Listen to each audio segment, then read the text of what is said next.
일종의 비축카드로 갖고 있을 겁니다. 시장이 불안하면 어때요? 당연히 그에 대응을 해야 되죠. 그만큼 공급을 늘린다는 신호를 강하게 주는 것만큼 무주택자들의 심리적 안정 효과가 큰 게 없으니까요. 어쨌든 그래서 시장주의를 어느 정도 받아들인다는 그런 얘기를 하셨는데, 그거는 좀 결국은 흐름에 따라서 정책을 탄력적으로 펴겠다 이렇게 볼 수도 있을 것 같아요. 그죠? 딱 목표를 정해놓고 타겟을 정해놓고 하는 게 아니라 시장 흐름에 따라서 굉장히 유연하게 대처한다는 거죠. 규제 완화가 반드시 좋은 게 아니에요.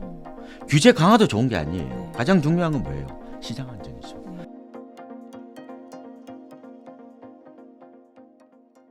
안녕하세요. 인터뷰 진행을 맡은 카프카입니다. 오늘은 박원갑 위원님 모시고 부동산 시장에 대한 이야기 나누어 보도록 하겠습니다. 위원님 안녕하세요. 네, 안녕하십니까. 반갑습니다. 네. 예. 간단하게 인사 부탁드립니다. 예, 저는 KB국민은행의 부동산 수석 전문으로 있는 박원갑이고요. 이번 시간에 이제 이재명 시대에 이재명 대통령이 이제 취임을 하면서 새로운 이제 부동산의 지형도가 아마 펼쳐질 것 같아요. 그래서 여러분들에게 나름대로 좀 인사이트 정도는 안 되더라도 시장을 바라보는 뷰랄까요? 네. 그리고 수요자들의 적절한 어떤 대책, 대응 방안에 대해서 좀 말씀을 드리고 싶습니다. 말씀하신 대로 네. 이제 이재명 대통령이 당선이 돼서 취임을 했는데 현재 지금 좀 현장에서 보시는 부동산 네. 시장 분위기는 좀 어떨까요? 그 동네마다 극과 극인 것 같아요. 극심한 온도차? 네. 강남은 한마디로 불장이라고 그러더라고요. 근데 지금 지방은 또 그렇지 않잖아요. 네, 맞습니다. 그래서 이거 한 나라가 맞은지 엄청나게 아마 지방분들은 상대적인 박탈감을 좀 느끼실 것 같아요. 근데 하반기들이 조금 나아질 거라고 저는 보고 있는데 어쨌든 지금 그 강남에 사는 분들이나 아니면 중개업자분들도 이게 미쳤다. 가격이요? 이게 완전히 미쳐 들어간다 이런 얘기를 할 정도로 이게 너무 각이 오르는 것 같아요. 그래서 한 중개업소 사장님 얘기 들어보니까 집주인한테 전화할 때마다 1억씩 올라간다는 거예요. 그래서 매물을 이제 회수하거나 호가를 올린다는 거죠. 그래서 거래할 매물이 없다 보니까 하나 거래되면 2, 3억씩 그냥 계단식으로 방 떠버리는 어떤 그런 문제가 있어요. 그래서 지금 이 분위기가 갑자기 꺾일 것 같지는 않고 어쨌든 저는 하반기 들어서는 다소 이제 상승률은 조금 둔화될 거로 봐요. 그런데 갑자기 빠질 것 같지는 않아요. 그렇게 보시면 되고 지금 다른 지역은 조금 서서히 거래가 좀 늘고 있어요. 경기, 인천, 강북 이런 곳들도 조금 거래가 늘고 있는데 그렇게 확 늘어나는 정도는 아니고 아마도 지금 거래 추이를 좀 보셔야 되는데 네. 거래가 항상 시장의 바로미터거든요. 그래서 시장의 에너지이자 어떻게 보면 관심도를 말하는 거예요. 근데 거래가 늘었다는 것은 수요자들이 뭐예요? 시장을 긍정적으로 보고 있다 이렇게 던져 볼 수가 있는 거거든요. 그래서 이제 거래가 올 한 해로 보면은 시장에 이제 아무래도 흐름을 주도하는 서울 지역을 먼저 좀 말씀을 드릴게요. 서울하고 요새는 보면 경기, 인천이 거의 같이 움직이는 것 같아요. 서울은 지금 3월 아파트 거래량이 만 200건 정도 되거든요. 근데 역대 평균치가 월 평균 한 6천 건 정도 되니까 엄청나게 지금 오버슈팅이 됐다, 폭발했다 이렇게 보시면 될 것 같고 4월은 한 이거보다 반토막 정도 5,400건 정도 되는데 5월이 또 늘어났어요.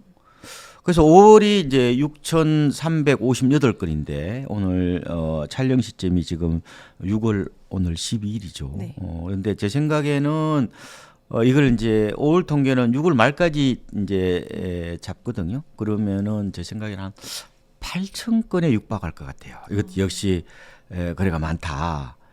이건 아마 3단계 스트레스 DSR 도입을 앞두고 막판 수요. 그러니까 이제 앞으로 대출 내서 집을 못 사겠다는 그런 두려움과 조바심 때문에 어떻게 보면 주택을 좀 선소비한다 그럴까요? 네. 미리 당겨서 구매하려는 어떤 그런 사람들이 몰리고 있다. 이렇게도 좀 해석을 해볼 수 있을 것 같고 그래서 다만 하반기로 가면은 아까 말씀드린 것처럼 거래량은 조금 줄어들 거예요. 왜냐하면 대출의 문턱이 높아지면은 조금은 낮아질 수밖에 네. 없잖아요. 그래서 거래량은 저는 상고 하중 정도로 보고요. 뭐 오름세도 저도 뭐 그 정도, 뭐 상고 하중 정도로 보고 있습니다. 다만 지방은 그렇게 볼 수 없고, 지방은 저는 약간 바닥을 지금 다지면서 매물 소화 과정 정도로 지금 보고 있습니다. 네. 예. 이재명 대통령 시대가 이제 열렸습니다. 집값을 억누르지 않겠다고 언급을 한 것으로 이제 알려져 있는데 네. 앞으로 부동산 정책 어떤 방향으로 좀 풀어갈 것으로 보이시나요? 그렇죠. 이게 쉬운 문제는 아니에요, 지금. 왜냐하면은 이 지역별로 온도차가 극심하기 때문에 어떻게 보면 일률적인 잣대로 가지고 정책을 펴기가 어렵단 말이에요. 지금은 결국은 부동산 때문에 어려운 게 아니고요. 주택 때문에 어려운 것도 아니고요. 네. 아파트 때문에 어려운 겁니다. 이 아파트 편식 사회가 열렸거든요. 이러다 보니까 지금 그 강남, 서초, 송파, 그다음에 용산, 네. 그리고 지금 여의도, 목동, 신시가지 이런 데가 지금 토지 거래 허가 구역으로 묶여 있단 말이에요. 네. 토우제라고 그러죠. 네. 이게 아파트 살 때 허가 받으라는 거예요. 청담동에 빌라 100억짜리는 허가 안 받아도 돼요. 삼성동에 있는 그 건물이 있잖아요. 네. 1000억짜리 허가 안 받아도 돼요. 지금 뭐가 문제냐? 아파트 문제라. 근데 이게 쉽게 해결할 수 없는 상황인 것은 맞는 것 같아요. 그래서 저도 이 부분을 어떻게 그러면 연착륙을 시킬 거냐, 이른바 이 초과 수요 문제를 어떻게 그러면은 어느 정도 좀 속도 조절을 하면서 시장을 안정시킬 거냐, 이 부분은 굉장히 어떻게 보면은 난제란 말이에요, 난제. 근데 어쨌든 지금 이재명 대통령께서는 분명히 이제 그런 얘기를 하셨어요. 뭐 세금으로 이렇게 집값을 잡지 않겠다. 그리고 아예 공약집에 보면은 이게 명기가 돼 있습니다. 초고가 아파트 가격 상승 억제 정책을 사용하지 않겠다고 그랬어요. 이것도 주택은 주택인데 고가 주택도 아니에요. 네. 고가 아파트도 아니에요. 초고가 아파트란 말이에요. 초고가 아파트는 얼마 정도 될까? 한 30억 정도 되려나? 어쨌든 노무현 정부 때나 문재인 정부 때 주로 이제 수요 억제 드라이버, 말하자면은 종부세나 양도세를 무겁게 매겨서 다주택자에게 이제 불이익을 주는 방법으로 수요를 이제 억제시켰던 그런 방법은 쓰지 않겠다라고 밝혔기 때문에, 그러면은 이 시장을 어떻게 안정시킬 거냐는 문제들은 제 생각에는 아마 대출카드 쪽은 좀 쓸 가능성이 있다고 봐요. 그거는 이미 공약집에도 나와 있어요. 가계부채 총량의 안정적 기조를 확립하겠다라는 게 아예 표현이 있습니다. 그리고 이제 부동산 가격이나 금융 시스템 안정 정책이 서로 다 균형을 맞출 수 있도록 관계기관 회의를 정례화하겠다, 이런 표현도 있어요. 네. 그러니까 뭐예요, 이게는. 그리고 시장이 과열되면은 어쨌든 쿨다운 시키기 위한 어떤 그런 그 행정적인 조처를 하겠다는 거죠. 네. 예, 부동산을 이념으로 바라보는 게 아니라 굉장히 실용적으로 바라본다는 거죠. 이게 이제 그 취임사에도 그런 얘기가 나와요. 그러니까 실용적 시장주의라고 표현했단 말이에요. 이게 굉장히 의미 깊은 거예요. 이 실용이라는 게 이념으로 보지 않는다는 거거든요. 이 쓸모에 따라서 이게 판단하는 거죠. 네. 그리고 하나는 시장주의라는 게 무슨 말입니까? 시장주의는 시장의 욕망을 인정한다는 거예요. 시장의 메커니즘에 따라서 움직이는 것은 그거 어떡하겠냐 그거. 이거 지금은 시장이 슈퍼파워가 됐거든요. 시장이 지금 엄청나게 힘이 세졌어요, 과거하고 달리. 저는 시장을 제대로 알고 계시다고 보거든요. 자, 우리가 노무현 정부 때요. 노무현 정부 때 831 대책이라고 있었어요. 네. 이때가 노무현 정부의 부동산 정책 로드맵의 완결판 이런 얘기 했단 말이에요. 이때 종부세가 본격적으로 도입됐죠. 이때 당시에 M2라고 그러죠. 시중에 풀린 총 통화량이 이때 1000조였습니다. 지금은 얼마게요? 지금은요 4,300조 가까이 된단 말이에요. 그 사이에 시장의 힘이 몇 배가 늘어났다는 거예요. 그렇죠. 4배가 늘어난 거예요. 그러면 정부 힘도 세졌죠, 그 사이에. 그렇지만 시장에도 힘이 세진 거예요. 그러면 시장을 차라리 그 뭐 역행하거나 아니면은 시장에 완전히 뭐 거꾸로 이게 시장의 욕망이자 이기심이거든요. 이걸 무시하고 정책을 펴지 않겠다는 거죠. 잘못하면 이 시장이 역풍이 불거든요. 네. 그러니까 이런 얘기도 해요. 단기적으로는 정부가 시장을 이기고 장기적으로는 시장이 정부를 이긴다는 말이 있단 말이에요. 그만큼 시장의 힘은 무섭습니다, 이게. 어쨌든 그래서 시장주의를 어느 정도 받아들인다는 그런 얘기를 하셨는데 그거는 좀 결국은 흐름에 따라서 정책을 탄력적으로 펴겠다 이렇게 볼 수도 있을 것 같아요. 그죠? 네. 그러니까 딱 목표를 정해놓고 그죠? 타겟을 정해놓고 하는 게 아니라 시장 흐름에 따라서 굉장히 유연하게 대처한다는 거죠. 그러니까 뭐냐면 보세요. 규제 완화가 반드시 좋은 게 아니에요. 규제 강화도 좋은 게 아니에요. 네. 가장 중요한 건 뭐예요? 시장 안정이죠. 네. 시장 안정이 가장 지상의 과제라고 보면 되겠다 이렇게 보고요. 좀 구체적으로 보면 제 생각에는 공약집을 보면은 그 임대주택 쪽으로 좀 공급을 많이 늘릴 것 같아요. 네. 뭐 그리고 이런 뭐 주거복지 쪽 그리고 또 공급을 좀 확대한다고 얘기를 하고 있어요. 근데 이제 사기 신도시 얘기는 공약집에는 빠졌어요. 근데 그동안에 이제 언론에서는 사기 신도시가 좀 나왔단 말이에요. 네. 근데 그 과연 사기 신도시를 추진할 거냐? 이제 상기 신도시도 좀 삐걱삐걱거리거든요. 그렇습니다. 그런데 제 생각에는 이 아까 그 실용적이라고 이제 말씀드린 거에서 어느 정도 힌트를 얻을 수 있는데 일종의 비축카드로 갖고 있을 겁니다. 그죠? 시장이 불안하면 어때요? 당연히 그에 대응을 해야 되죠. 네. 그만큼 공급을 늘린다는 신호를 강하게 주는 것만큼 무주택자들의 심리적 안정 효과가 큰 게 없으니까요. 그래서 제 생각에는 어쨌든 정책은 결국 시장이 뜨거우면은 그게 이제 적절하게 대응하고 또 차가우면은 뭐 그게 또 약간 뭐 진작책을 한다든지 가장 중요한 거는 어쨌든 시장의 흐름에 따라서 조절의 수위가 나올 거다 이렇게 보시면 될 것 같습니다. 그렇다면 이재명 정부의 이제 시작이 부동산 시장에 좀 어떤 변화를 가져올 거라고 좀 예상하시나요? 글쎄요, 지금 뭐 당장은 지금 실질적인 변화는 좀 지켜봐야 돼요. 그렇죠. 근데 지금 사람들이 지금 기대를 하고 있는 거거든요. 일종의 이제 그 경험치 때문에 이런 현상들이 나타나는 건데 시장은 똑똑할 수도 있고 단기적으로 보면 굉장히 비합리적일 수도 있어요. 그러니까 2017년 어떻게 보면은 어게인이 될지 모른다는 두려움과 기대가 특히 서울 중심으로 시세에 어느 정도 이렇게 투영되고 있다고 보면 되거든요. 근데 이번에는 그렇게 되긴 힘들어요. 단기적으로는.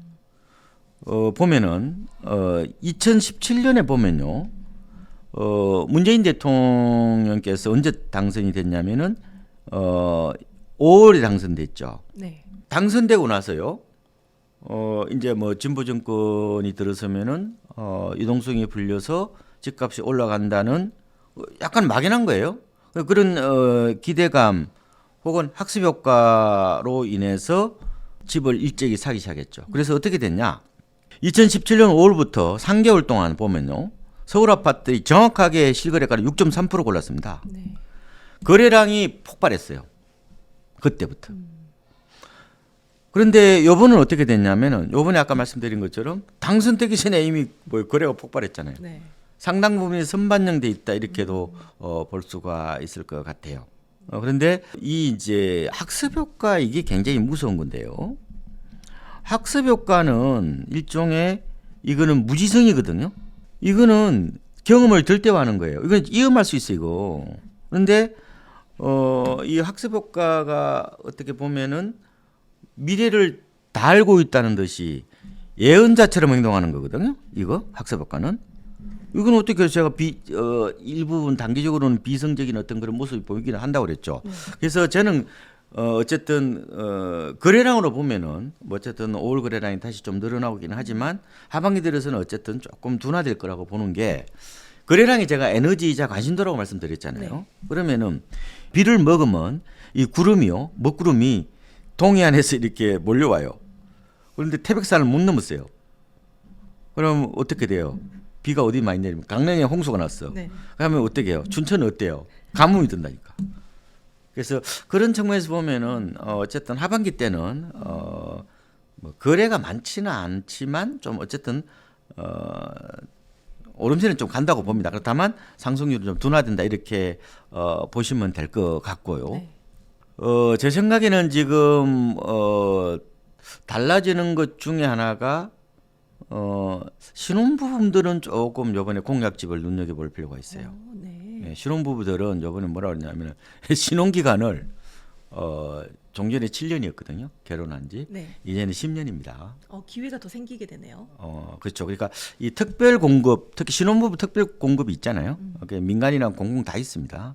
그래서 신혼부부 기간을 어쨌든 3년 정도 더 늘리는 네. 건데 이제는 강산이 한 번 변해도 여전히 신혼이다. 여러분 뭐 6개월 뭐 신혼 얘기하는데 절대로 안 돼요. 법적으로요. 이제는 10년이 신혼이라 이렇게 보시면 됩니다. 그러니까 뭐 중간에 한 10년 이전에 뭐 이혼하시면 신혼 때 이혼하신 거예요. 그다음에 신혼부부 특별 분양의 소득 요건도 좀 완화를 한다고 하고 그리고 이제 뭐 나머지 조금 디테일하게 보셔야 되는데 아마 소득이나 자산 기준이 있긴 해요. 그래서 아마 추후 아마 안들이 좀 나올 것 같은데 어쨌든 신혼부분들은 특히 이제 신혼이긴 한데 신혼이 아닌 같은 뭐 이런 아리까리한 신혼 8년 되신 분들은 기회가 있으니까 한번 나중에 이게 입주자 모집 공고 이런 걸 좀 관심을 가져보시면 좋을 것 같고. 근데 이제 요번에 그 도시 재정비 사업 관련해서 일부 기대를 하는 사람이 있을 수 있어요. 사실 많은 부분들이 좀 기대를 하고 지금 계셔서, MZ 세대들이 네. 도심 아파트 기제잖아요. 그러니까 외곽보다 도심을 좋아한단 말이에요. 그래서 지금 이 부분에서 공약을 보니까 용적률이나 건폐율을 완화한다고 해요. 그다음에 아마 인허가를 좀 단축하는 이 패스트 트랙도 아마 좀 더 본격적으로 밀어붙일 겁니다. 국토부에 아마 그런 부서를 만든다고 하더라고요. 네. 그런데 이제 조건이 있어요. 이 공공성을 담보로 한다는 거예요. 공공성이 무슨 말이에요, 그러면? 그러면은 재건축을 하면은 아무래도 더 짓잖아요. 보통 재건축 재개발은 어느 정도 늘어나냐면 보통 한 30% 정도 순정을 합니다. 100가구만 130가구 정도 짓는다는 거죠. 그러면은 용적률을 높이면은 수익이 더 생기죠. 건물을 많이 지으니까. 대신에 그 수익을 뭐로 달라고 하냐면은 기부 체납 방식으로 임대주택을 기부 체납 방식으로 받는 거예요. 이제 그게 이제 공공성이라고 보시면 될 것 같아요. 어쨌든 지금보다 어쨌든 도심 용적률이 좀 더 높아질 수는 있다 이런 생각이 들고 지금 재건축의 초미의 관심사인 이 재초안 문제, 네. 재건축 그 초과이익 환수제에 따른 부담금 문제 이게 완화에 대한 얘기는 없어요 공약집에. 윤석열 정부나 김문수 후보는 이 재초안 폐지를 얘기를 했거든요. 네. 근데 작년 초죠. 작년 초에 이미 재초안이 일부 완화됐어요. 완화되긴 했는데 조합원들 기대는 유예나 아예 폐지를 원할 겁니다. 왜냐하면 이게 재건축은 기본적으로 시장 논리를 통한 재테크 사업이거든요. 네. 수익 개선 사업이기 때문에 돈이 돼야 재건축을 하겠죠. 그래서 아마 조합원들의 수준까지 과연 이게 제도화 될 거냐 저는 쉽지는 않을 것 같습니다. 왜냐하면 이게 민주당의 당론이 있기 때문에 생각보다 쉽지는 않을 것 같고 근데 다만 어쨌든 간에 지금보다는 좀 더 완화돼야 되지 않겠느냐 저는 생각을 해요. 조합원들 분명히 이거를 그 완화가 아니라 아예 유예나 폐지를 왜냐하면 재개발은 안 하거든요. 네. 그리고 2017년 이전에 관리처분 계획 인가를 받았는 것들은 또 안 해요. 그동안 유예되어 왔거든요.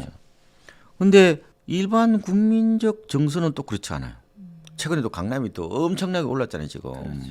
그래서 제 보니까 제가 이제 박사를 제가 춘천에서 했거든요. 근데 우리 교수님은 이게 재건축 그 부담금 그 폐지하는 것에 대해서 굉장히 부정적이시더라고. 아니 개발이익이 생겼으면 내야지 이런 식으로 말씀하시는 거야. 근데 본인 일이야. 당신 내 일이 아니니까 그런 얘기 하시나 그런 생각도 했거든요. 그 원래 내 일이면은 그 다 이기적으로 판단하거든요. 우리 님비 현상도 마찬가지예요. 네. 님비 현상 근욕하죠. 네. 만약 우리 집 앞에 그 저 뭐 이런 저 폐기장 들어오면은 아마 누구나 다 반대할 걸. 그렇죠. 근데 이런 건 설치를 해야 돼. 근데 하필 우리 집에 맞으마 이거 아니에요? 이게 양가 감정이거든요. 근데 어쨌든 이거하고 비슷한 거예요. 그래서 제 생각에는 조합원들이 기대하고 그다음에 국민적 이게 여론도 있잖아요. 이거를 적절하게 맞추는 제 생각에는 사회적 합의 이런 과정들이 좀 있어야 돼요. 아니고서는 아마 거의 공급이 절벽이 되기 때문에 앞으로 그 얼죽심 얼죽심 제가 만들었다고 그랬잖아요. 네. 얼죽심 문화가 더 심해질 수도 있고 그래서 어쨌든 걱정이에요. 그러니까 얼죽심 문화라는 것은 여러 가지를 의미를 하는 건데 얼어 죽어도 신축이라는 말이 이제 주택을 양보다 질을 따진다는 거거든요. 그러면 질적으로 이제 가장 업데이트된 게 새 아파트잖아요. 그렇죠. 새 아파트 공급이 안 되면 주택 시장 안정도 안 된다는 거예요. 그러면 그러니까 이 기존에 있는 재고만 가지고 지금 수요를 맞추기는 좀 어려운 문제이기 때문에 결국은 꾸준한 신규 공급이 있어야 주택 시장도 이제 안정될 수도 있다. 주택 시장의 트렌드가 많이 달라졌다 이런 말씀도 좀 드리고 싶어요. 네. 네. 그렇다면 이 무주택자나 1주택자, 다주택자 이렇게 각 포지션별로 투자자들이 좀 어떻게 대응을 하고 변화를 준비하는 게 좀 필요할까요? 지금 와서 집 산다고요? 어려운 문제예요. 네. 일단은 지금은 최선보다 차선을 찾아야 되고요. 특히 이제 무주택자분들은 집을 사야 되는 이유를 3가지 이상 갖고 있어야 돼요. 네. 간절하고 절박해야 돼요. 한이 맺혀야 살 수 있습니다. 생각보다 쉬운 게 아니에요. 왜냐면 인생의 가장 큰 쇼핑이잖아요. 그렇죠. 그리고 저 사놓고 떨어지면 어떡해. 그리고 대출이자는 어떻게 낼 거야. 네. 그런 복잡한 어떤 그런 알고리즘을 계산해 보고 판단하셔야 돼요. 들컥 사라고 해서 살 수 없습니다. 그래서 제 생각에는 어쨌든 무주택자분들은 분양받는 거하고 건매물하고 투트럭으로 가셔야 돼요. 그래서 가장 중요한 거는 내가 집을 사야 되는 그런 절박한 이유를 스스로 좀 만들든지 아니면 부부끼리 서로 합의를 봐셔야 돼. 손잡고 이렇게 한번 협의를 해 보십시오. 네. 그리고 이제 제가 꼭 드리고 싶은 말씀은 집이 없으면 남편보다 집사람이 불안해합니다. 집사람이 불안해하면은 집을 사셔야 돼요. 이게 굉장히 중요한 얘기이고 네. 진짜로요. 그 두 분 다 아니 뭐 안 사셨대. 네. 특히 주식 잘하시는 분들, 그 다음에 코인에서 돈 많이 버신 분들, 이런 분들은 절대로 사시는 걸 반대. 왜 사요 그거를? 딴 데 수익을 더 많이 버는데 충분히 그 대리 보상이 되거든요. 그렇게 하셨대요. 그거는 이제 나의 스타일을 보셔야 되는데 어쨌든 가장 좋은 거는 만약에 뭐 부부시라면은 부부끼리 의기투합을 해야 된다. 그죠? 그리고 더 중요한 거는 집사람이 집이 없어서 불안해하면은 집을 저는 비싸더라도 사셔야 된다고 네. 봐요. 그런 말씀을 드리는데 옛날에 제가 어떤 분이 저한테 집을 꼭 사야 됩니까? 라고 이제 묻더라고요. 그래서 그래 안 사셨대요. 그랬더만 근데 지금 어디 사시냐고 물어보니까 관사에 사신다고 그래요. 관사에 전혀 불안하지 않대요. 집 사람이 불안하지 않으면 안 사셔도 됩니다. 그러니까 대부분 맞춤형으로 가셔야 된다는 생각이 들고요. 그 다음에 이제 그러면 무주택자분들이 어디 가서 집을 살 거냐 하는 문제인데 세상에 가장 무서운 게 많이 오른 거예요. 그렇죠. 그래서 저는 지금 개인적으로 강남, 서초, 용산, 과천에 가서 집 사시는 거는 그거는 이른바 이게 이제 그 시세 추종법이거든요. 네. 그 추격 매수죠. 말하면 저는 개인적으로 뭐 안 사도 괜찮을 것 같고 판단을 잘 하셔야 돼요. 지금 이제 이게 흐름이 똘똘한 한 채 흐름하고 상급지 갈아타기 수요가 몰리면서 이들 이제 주택 시장이 한마디로 폭발한 거예요. 뭐 그렇게 보시면 되는데 저는 하반기에 제가 이른바 블루칩이라고 그러거든요. 이걸 보고요. 그 가격 별로 안 빠질 거라고 봐요. 다만 상승률은 좀 둔화될 거라고 보고요. 하반기 트렌드가 뭐냐? 바로 갭매우기 장세입니다. 그리고 순환매 장세라고 말씀을 드리고 싶어요. 왜냐하면 중저가 주택이 이제 가격을 회복 어느 정도 하면서 상급지와 차이를 어떻게 좁히는 현상 이게 나타난다고 보는데 왜냐하면은 DSR 규제가 싼 집보다 비싼 집에 영향을 더 많이 줍니다. 네. 대출을 많이 내는 사람한테 영향을 줄 거 아니에요, 그죠? 네. 지방은 DSR 영향이 없어요. 가뜩이나 6개월 유예한다고 그랬어요. 그리고 싼 집은요, DSR 규제가 상대적으로 좀 덜 먹히는 거. 그다음에 하반기에 저는 탈서울 내 집 마련 수요가 또 다른 트렌드가 될 거라고 보고 있기 때문에 그렇습니다. 그리고 중저가 아파트들이 안 올랐어요. 네. 2022년 미국발 고금리 쇼크가 상륙하면서 전국 아파트 값이 곤두박질 쳤지만 인기 지역만 회복하고 비인기 지역은 여전히 바닥권이에요. 그래서 지금 1분기 말 현재 전고점이 언제냐면은 분기별로 보면요. 2021년 4분기거든요. 그 돌파한 곳이 아까 말씀드린 강남, 서초, 용산, 그다음에 과천입니다. 그런데 지금 수도권이나 아니면은 서울 외곽에 보면요. 고점 대비해서 그러니까 올 3월 기준으로 2021년 4분기라고 말씀드렸어요. 그때 비해서 20% 이상 싼 것들이 늘려 있어요. 그래서 보니까 서울은 제가 보니까 어제 제가 한번 조사를 해 보니까 노원구하고 도봉구가 마이너스 21%예요. 지금 강남 쪽은 103%, 105% 그래 지금. 네. 그리고 수도권에 싼 데 한번 볼까요? 지금 경기도 양주 28%, 오산 26%, 의정부 24%, 의왕 23%, 마이너스에 전부 다. 군포 22%, 고양 21%, 광명 20%, 인천 연수구 25.5%, 계양구 23%. 물론 과거처럼 우리가 2017년부터 2021년 사이에 뭐 상급지, 하급지, 가리급시 전부 다 뭐예요? 무차별적으로 오른 그런 장세는 아니에요. 네. 지금은 애곽에 갭 투자를 옛날만큼 안 합니다. 네. 다주택자가 그렇게 많이 움직이지 않는 시대예요. 그런데 어떻게 돼요? 하반기 금리를 한 번 내지 두 번 정도 늘리거든요. 네. 그리고 재정 지출도 늘리죠. 네. 그럼 M2가 늘어납니다. 그럼 어때요? 물은 어때요? 높은 곳에서 낮은 곳으로. 낮은 곳으로 흐르죠. 싼 곳으로 흐른단 말이에요. 그래서 최근에 제가 이거를 제가 지난 6월 초에 제가 그 중앙일보에게 기고를 했었거든요. 그를 지금 벌써 기사들이 나오잖아요. 갭묘기. 저는 흐름이 제가 뭐 틀릴 때도 많지만 가끔 이렇게 맞을 때가 있어요. 그래서 제가 30년 동안 했잖아요, 이 시장을. 그래서 이게 이런 게 있어요. 그 지난번에 어떤 교수님이 말씀하시던데 그 분야에서 오랫동안 천착한 사람들은요. 네. 분석보다 직관이 더 훨씬 더 정확합니다. 이게 체화된 인지 같은 거예요. 네. 그죠? 근데 이게 모르는 사람들이 그러니까 그 선무당 사람 잡는 것처럼 생소한 분야에 가가지고 경험이 누적되지도 않았는데 가서 뭐요? 이렇게 가물하는 거 있잖아요. 그건 헛방이에요. 헛다리 짚는 거예요. 네. 근데 어쨌든 저는 제가 이제 오랫동안 이게 신조어도 만들어 왔고 흐름을 좀 보면은 어쨌든 지금은 싸게 사는 게 장땡이다. 네.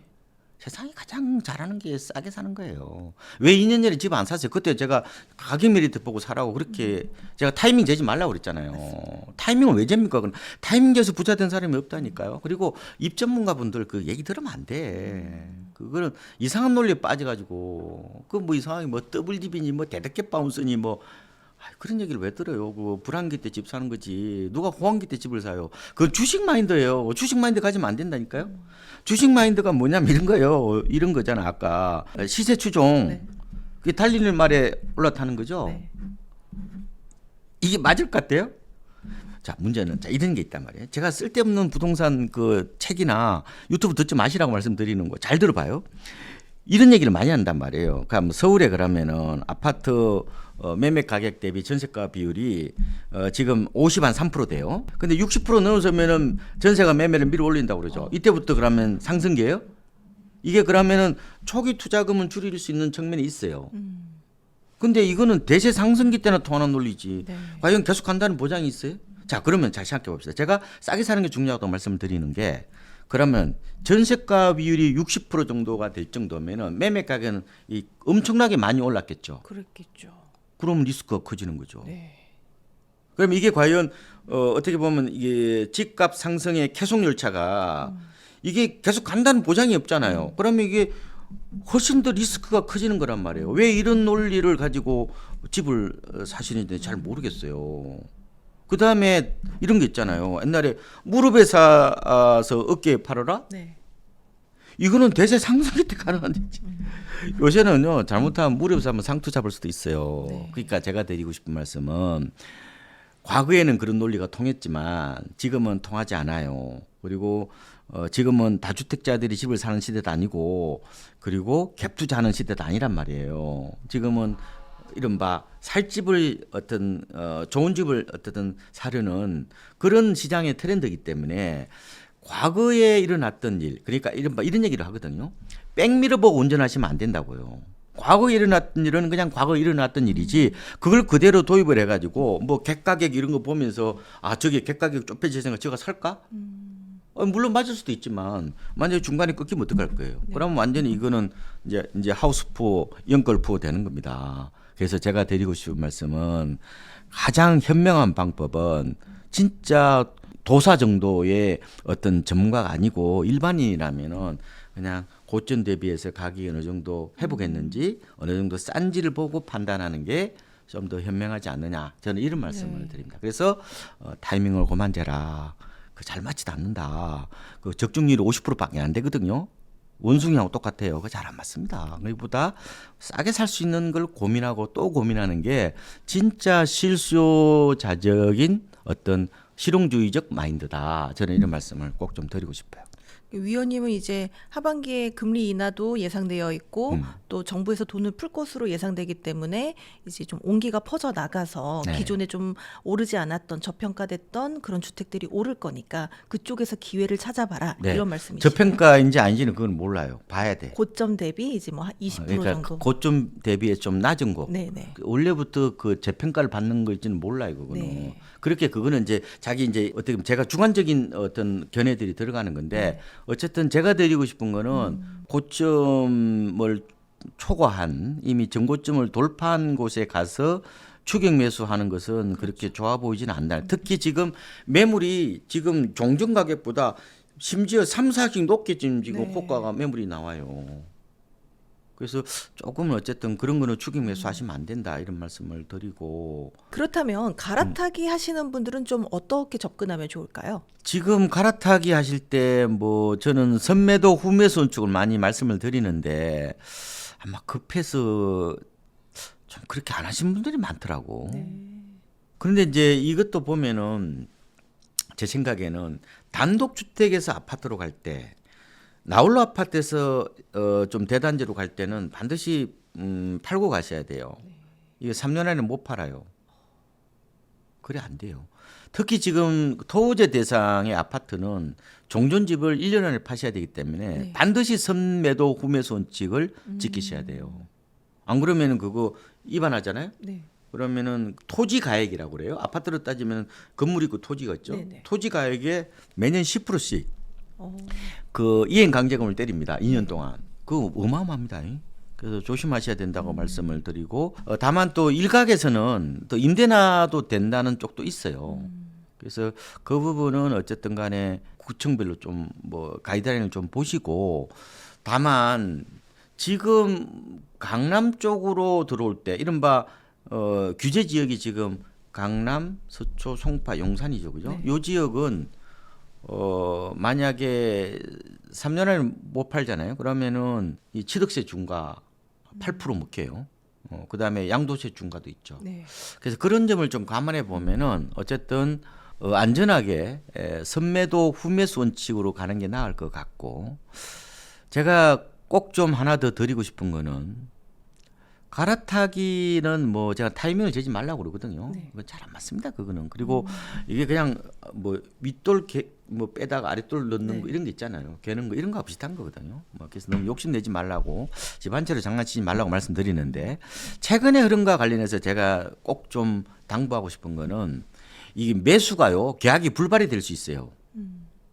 내 집은 팔았어요.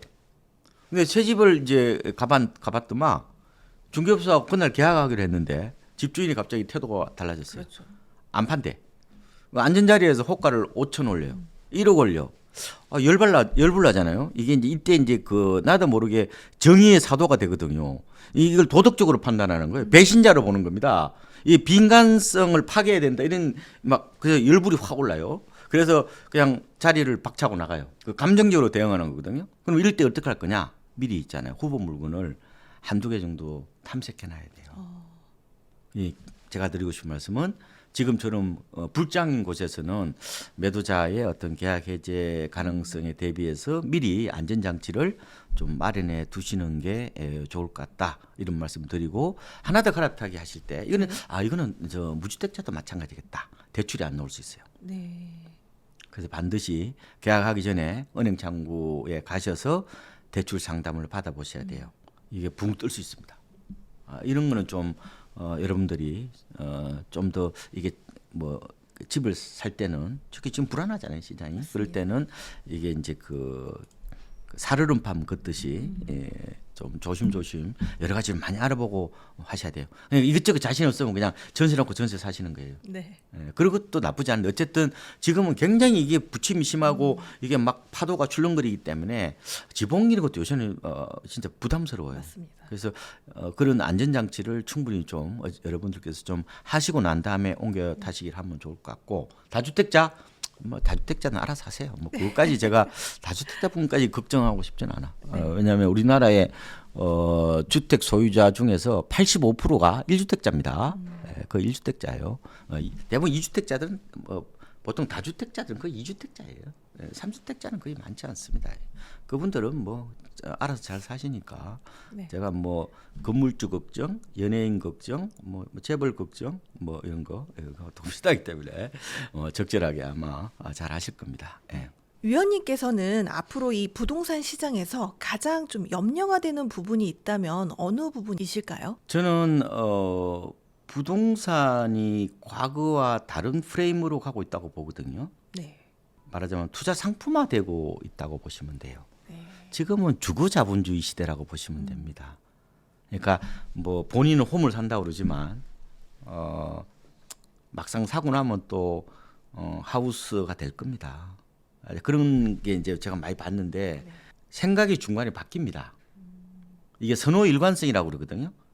예, 한 번 먹은 생각이 끝까지 가지 않아요. 제가 많이 봤는데 처음에는요, 내가 진짜 막 급해가지고 그냥 마이홈을 찾아서 그냥 약간 작은 아파트 하나 샀어요. 그렇죠. 근데 옆 단지가 이 재건축 단지인데 엄청나게 어떻게 보면은 막 하루 사이에 막 1억씩 오르고 그러면은 이 내 자신이 판단 잘못했다는 것에 대해서 후회를 합니다. 인간이 이중성을 띠고 있다는 거죠. 네. 근데 그건 어쩔 수 없어요. 그런데 과연 그러면은 이런 상황에서 과거보다 금융 변수, 상품화 되면은 금리나 통화량 같은 이런 금융 변수에 더 영향을 많이 받거든요. 시골에는 뭐예요? 금리나 통화량 영향 안 받죠. 시골에 뭐 농가주택이 무슨 통화량 영향을 받아요. 대도시 아파트가 지금 문제잖아요. 네. 그래서 지금 제 생각에는 많은 사람들이 진보 정권의 집값 급등에 대한 학습 효과, 경험치들을 갖고 있단 말이에요. 그러니까 좀 불안해요. 이걸 차단하려면 제 생각에는 일단은 과도한 통화량 팽창을 좀 경계를 해야 될 것 같아요. 가장 중요한 게 저는 통화량 문제라고 네. 봅니다. 문재인 정부 때나 노무현 정부 때 그 광의 통화로 하는 M2 증가율이 연평균 한 10% 정도 늘어났거든요. 5년 동안 거의 50% 가까이 늘어났어요. 노무현 정부 때 한 49%, 문재인 정부 때 50%좀 넘었을 겁니다. 근데 지금 한국은행 조사를 보면은 3월 현재 M2가 4,227조란 말이에요. 네. 전년 동월 대비해서 1년 전보다 비교해 보면 한 6.1% 정도 나요. 아직은 안정권이에요. 그래서 제 생각에는 연평균 M2 증가율이 10%를 넘지 않도록 적절한 통화량 조절이 필요하고 부동산으로 막 유입되지 않도록 또 대출 관리도 좀 필요한 게 아닌가. 당연히 이제 공급 부족 불안심도 있으니까 착실한 이제 공급 계획을 세워서 이제 조속한 실행, 속도전이 좀 필요하다 이런 생각이 들고요. 이게 부동산은 장기로 보면은 결국은 그 나라 경제 수준을 반영하는 거울이라고 보면 돼요. 네. 우리가 앙드레 토스콜라니의 그 산책 나온 주인과 개 그 비유 잘 아시잖아요. 그러니까 이제 주인이 결국은 실물 경기죠, 그죠? 개는 뭐 앞서가기도 하고 뭐 이렇게 뒤따라 오기도 하는 그런 모양새인데, 그래서 모든 그 부동산의 어떻게 보면 가격의 그 이른바 중력, 그렇죠? 무게 중심은 바로 경기입니다. 경기. 경기가 바닥권이잖아요. 집값 몰라? 그게 버블이잖아요. 네. 그래서 그러면은 이 실물 경기와 계속해서 괴리된 이런 모양새로 집값이 오르면은 이거는 우리 국가 경제에도 좋지 않고, 그리고 이거 누가 일하고 싶겠어요. 저도 일하기 싫은데. 그리고 이 문제가 출산율하고 또 맞물, 요새는 출생률이라고 그러던데. 아니 집값이 지금 서울 아파트가 평균 가격이 13억 4천이더라고요. 이게 대기업 다녀도 지금 아파트 사기가 어려운 이런 시대가 됐단 말이에요. 출산율이 뭐 서울이 0.5명이잖아요 지금. 그럼 이 국가가 이게 망해가는 거예요 이게. 집값이 올라봐야 이게 어떻게 보면 제로섬 게임이거든요. 수출도 안 되잖아 집은.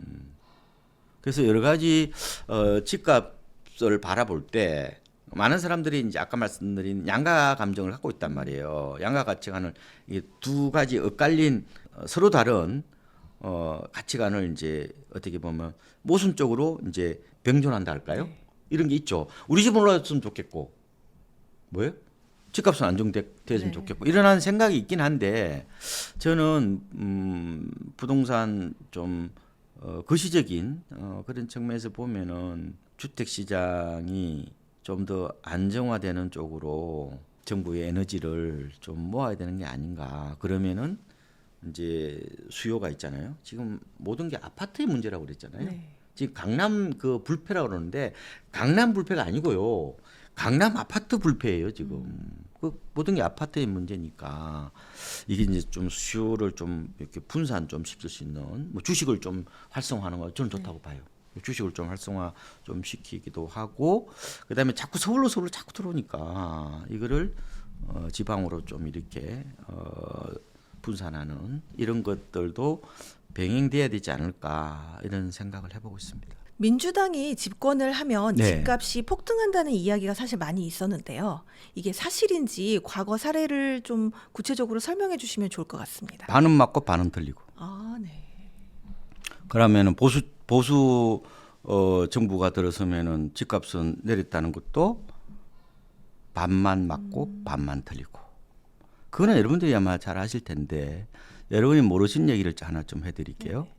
노태우 정부가 말하자면 우파 정권이죠. 네.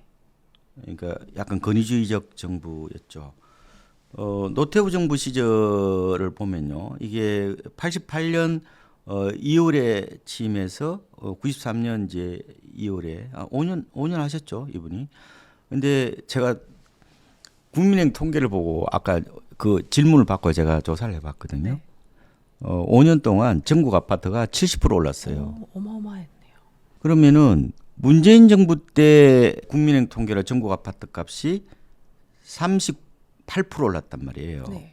그러면은 노태우 정부 때 2배 올랐네? 그러니까 최근에 문재인 정부하고 노무현 정부 때는 맞단 말이에요. 네.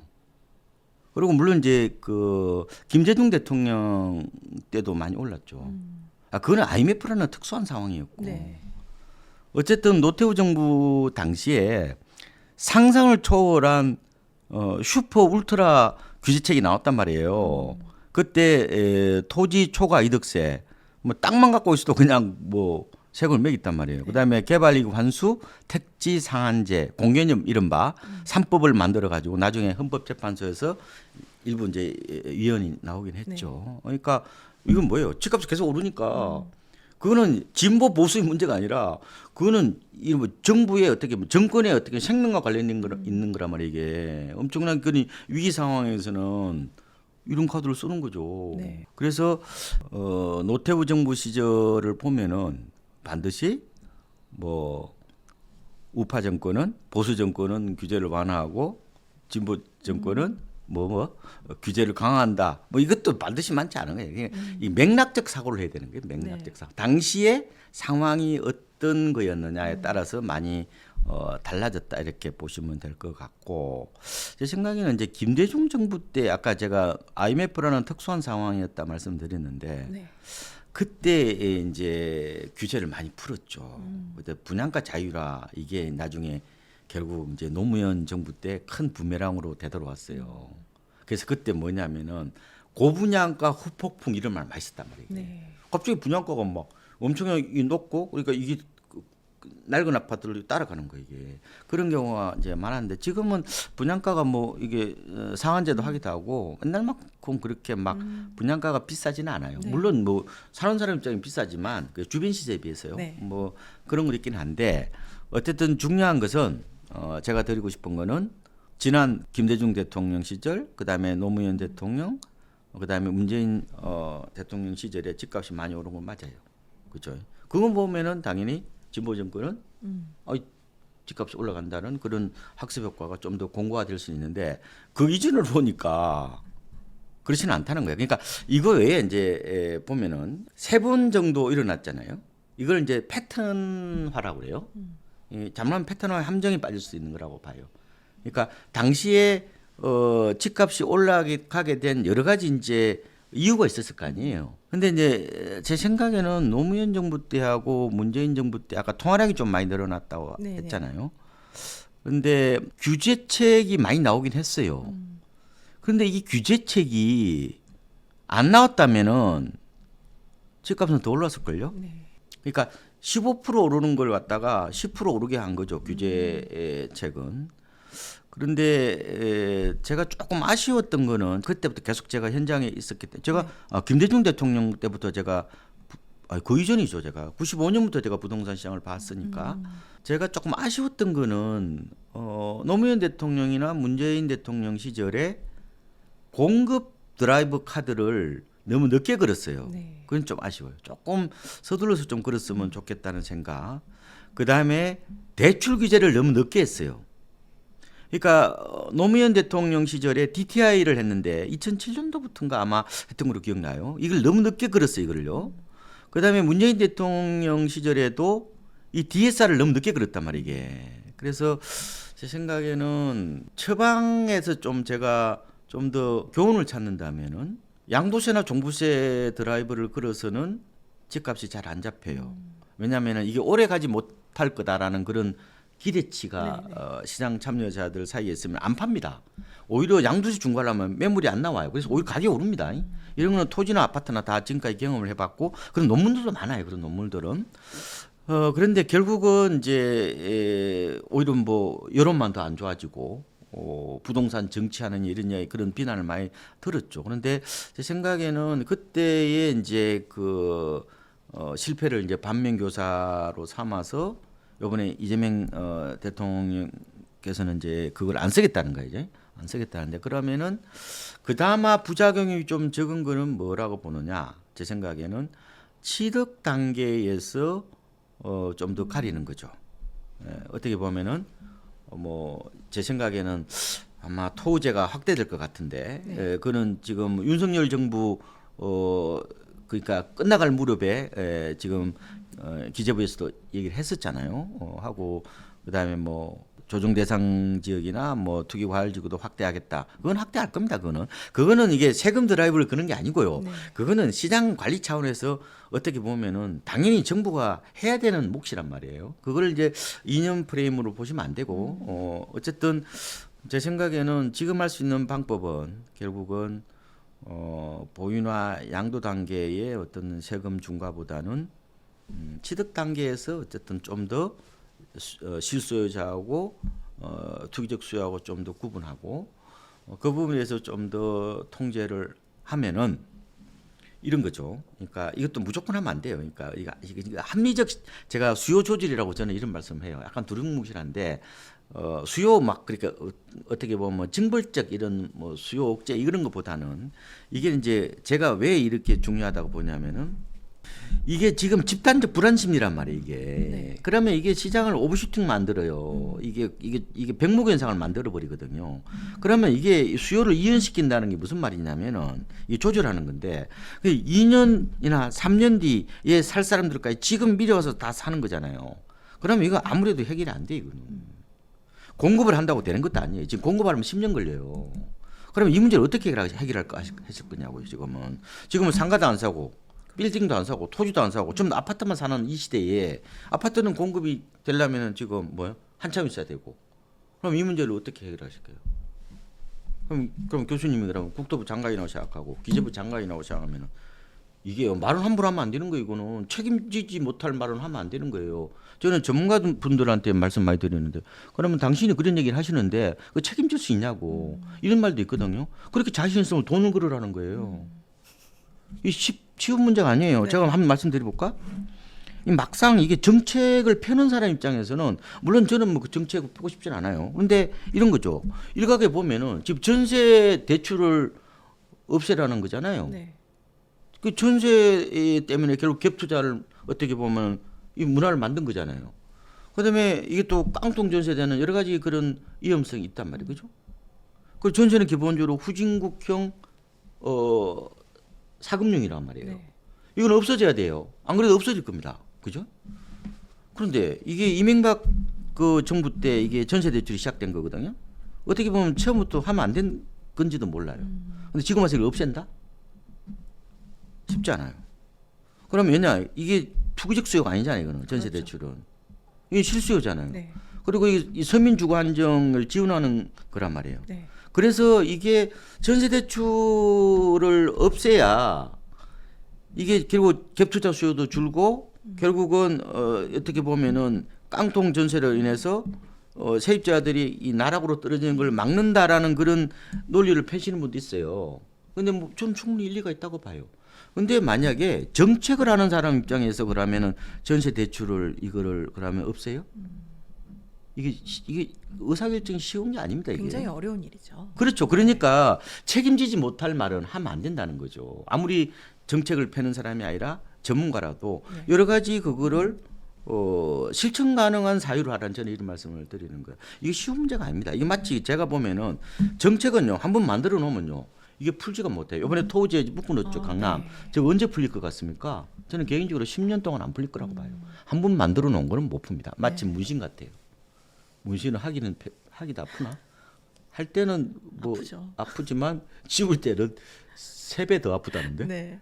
쉬운 게 아니에요. 그러니까 어쨌든 제가 드리고 싶은 말씀은 시장의 흐름에 따라서 정책도 결국은 조절될 수밖에 없다. 우리가 무조건 이게 뭐 과거에 진보 정권의 집값이 올랐다. 그러니까 나 지금이라 쫓아 살 거다.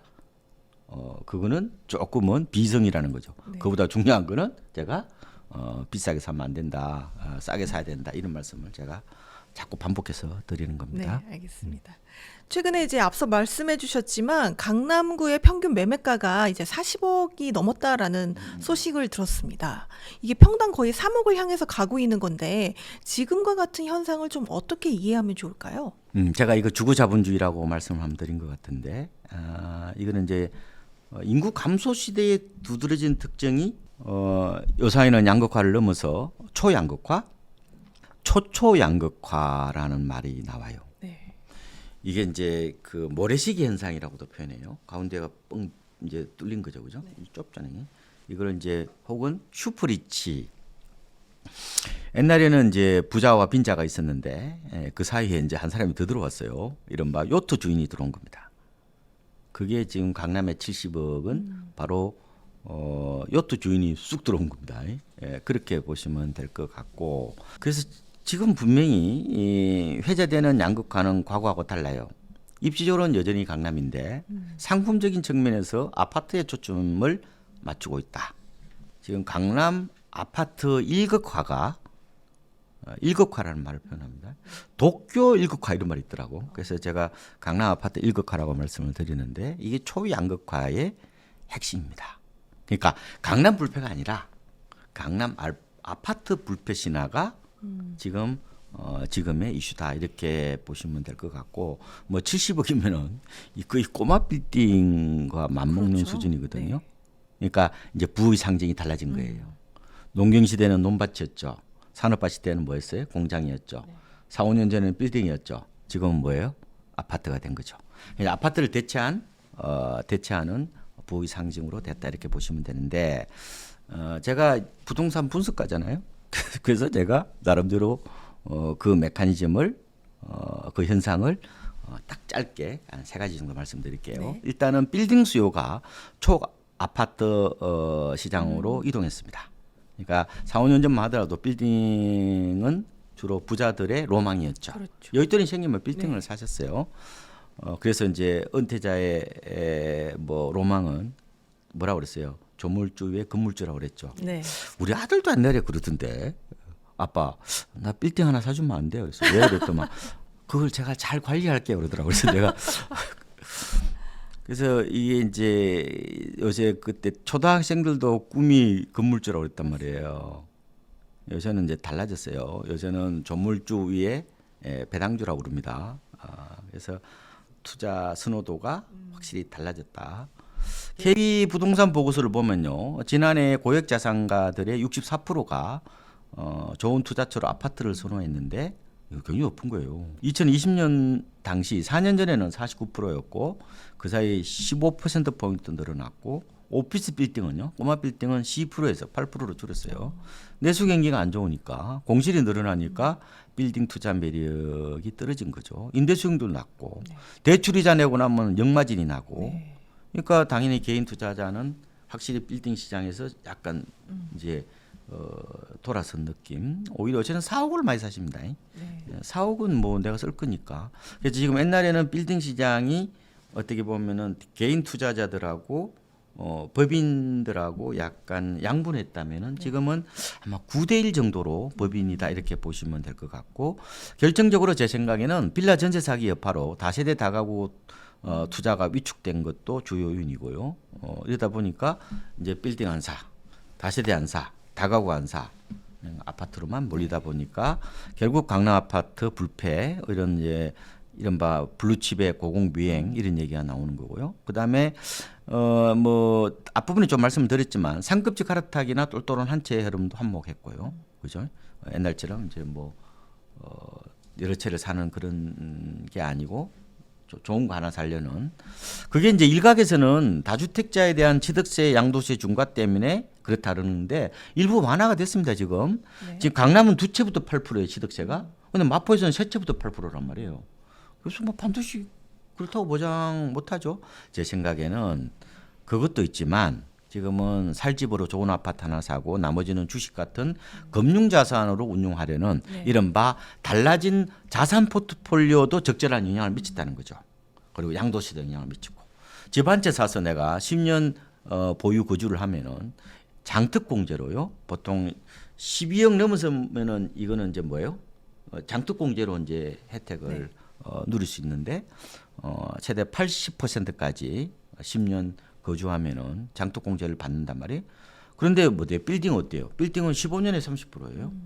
확실히 똘똘한 한 채가 세대상 유리하다. 이것도 제 생각에 영향을 미친 것 같고, 그리고 마지막으로 제가 보면은 심리학적으로 보면 이 귀차니즘, 이 정보 과잉 시대에는 이 만사가 귀찮아요. 저도 요새 만사가 귀찮아. 생각하는 것 자체가 무서워.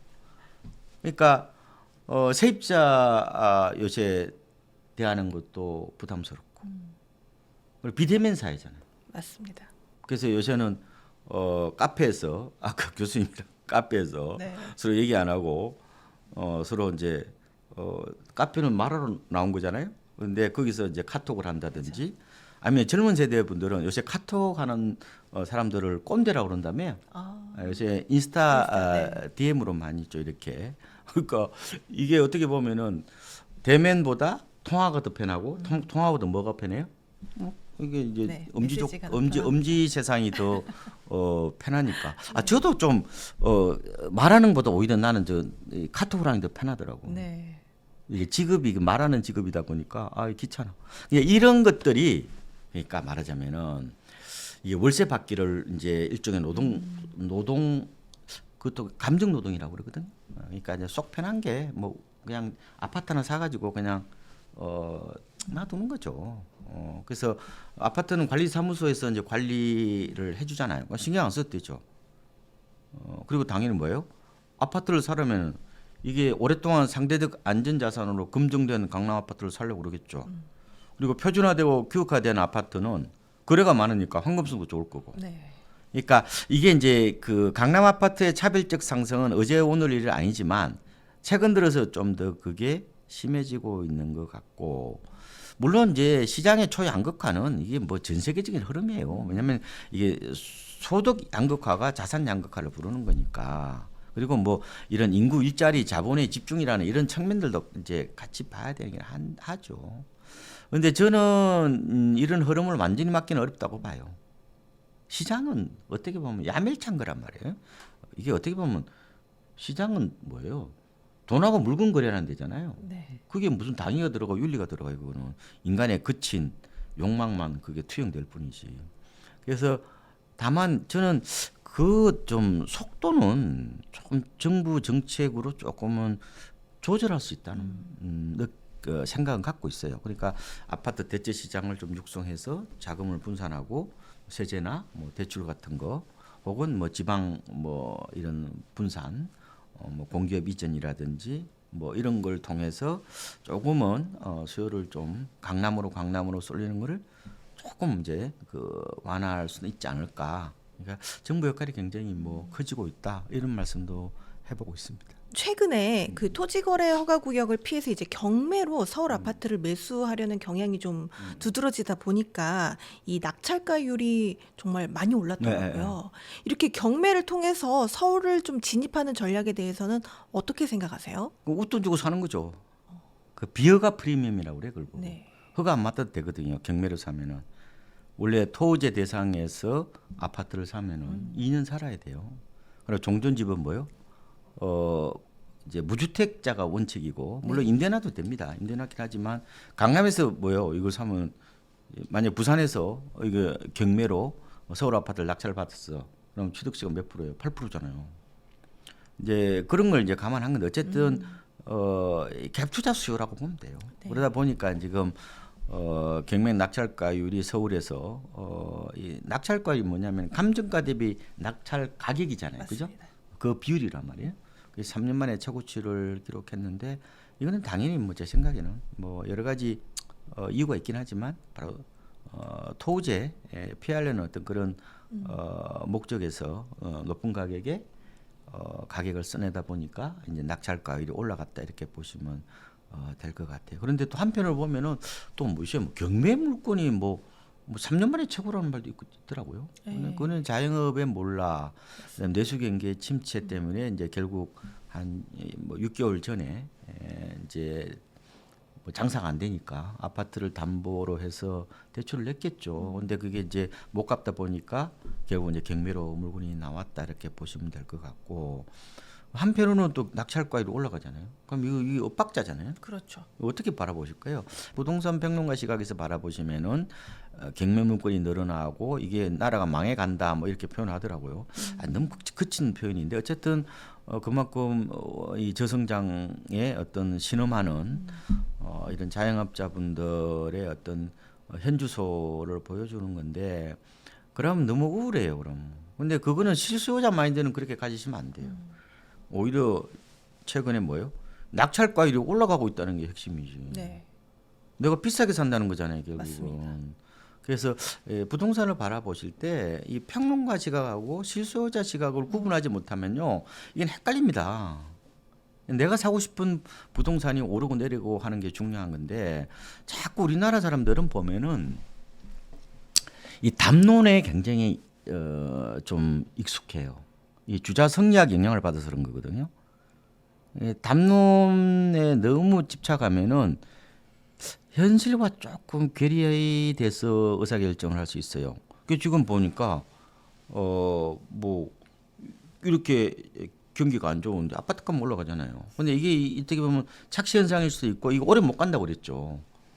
그러긴 했지만 제가 드리고 싶은 말씀은 여러 정보들이 있단 말이에요. 여러 정보들을 잘 가려서 판단을 하지 않으면은 이른바 정보의 분별력이 없으면은 내가 당이론적 세상에 살 수도 있고요.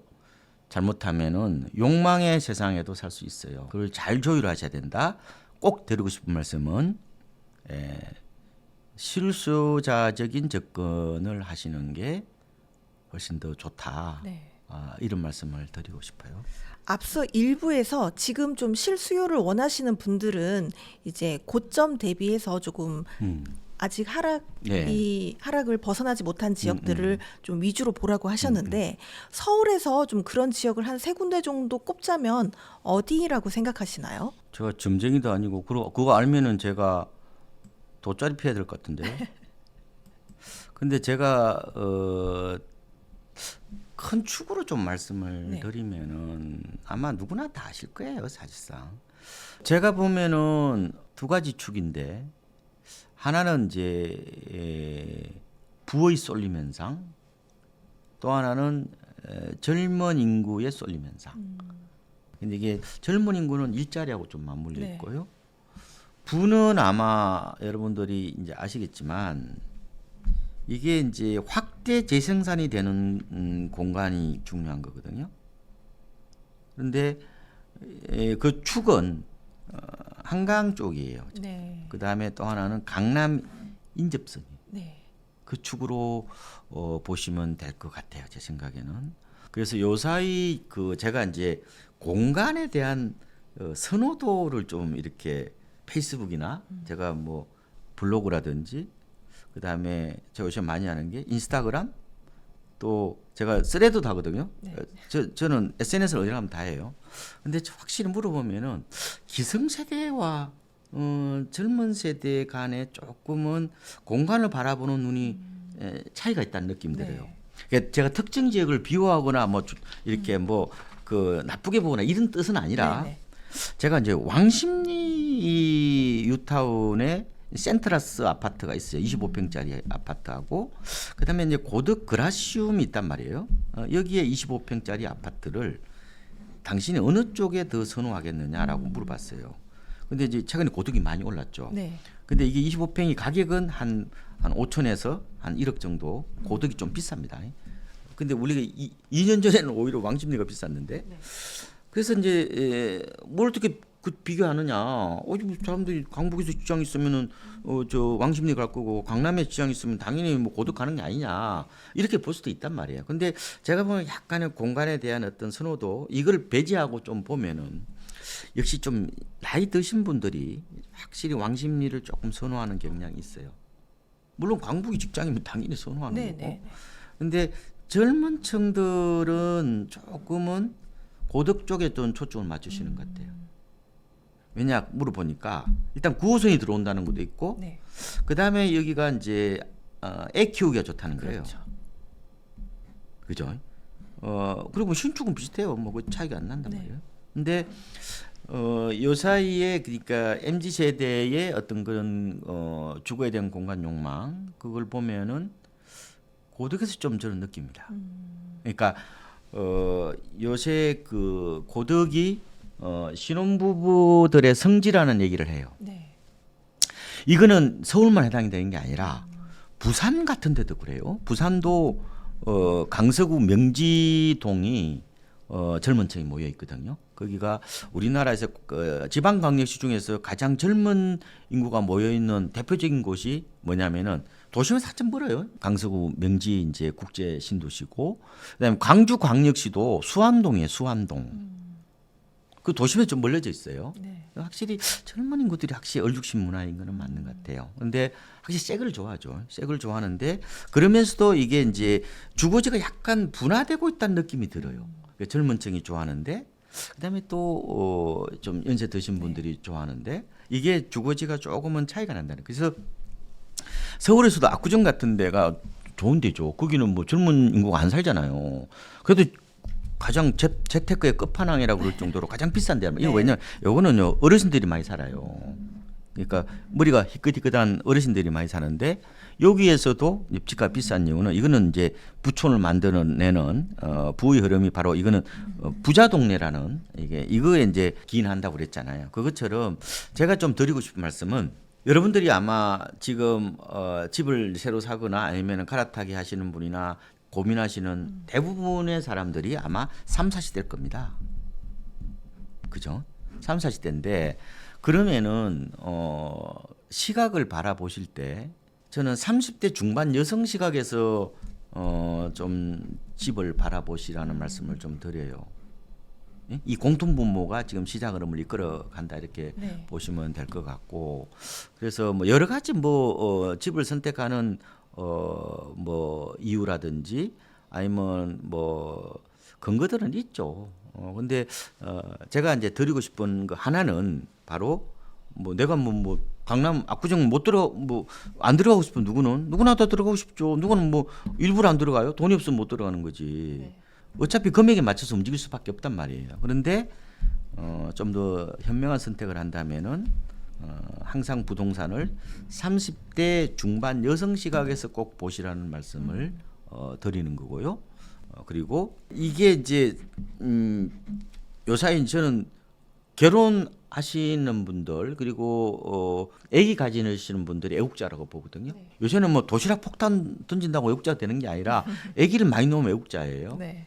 그러면은 진짜 중요한 게 그러면은 이게 압구정이냐 반포냐 아니면은 뭐 왕십리냐 고덕이냐 이런 게 중요한 게 아니고 애기를 누가 봐줄 거냐고요.